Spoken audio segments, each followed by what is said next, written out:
Bienvenue à une nouvelle série des maths pour les C3. Notre cours aujourd'hui, c'est les mesures de contenance.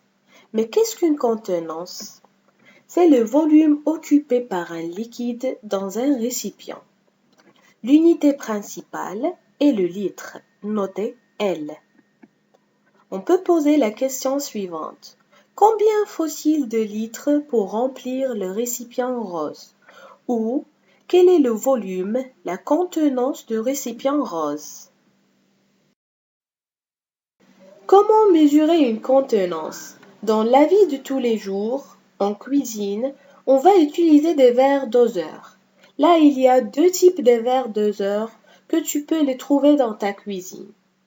Aussi, pour certains médicaments, on utilise une pipette ou une cuillère doseuse. Une petite cuillère en plastique sur laquelle il y a des niveaux, des indications de contenance. Aussi, il y a un autre endroit où tu vas voir des contenances. C'est la station d'essence. C'est directement affiché sur le cadran de la pompe à essence. Quelles sont les unités de contenance? On a déjà dit que l'unité principale est le litre. Par exemple, la boîte de lait d'1 litre. Aussi, on a les décilitres. C'est 10 fois plus petit que le litre. Par exemple, le verre qui sera rempli et on aura 5 décilitres. Aussi, on a les centilitres. 100 fois plus petit de litre.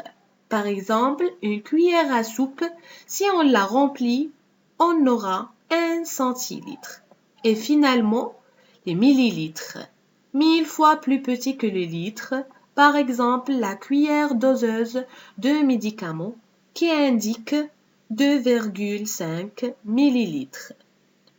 Donc, les décilitres, centilitres, millilitres, on l'appelle les sous-multiples de litres. Pour comparer ou calculer des mesures de contenance, il faut les convertir dans la même unité.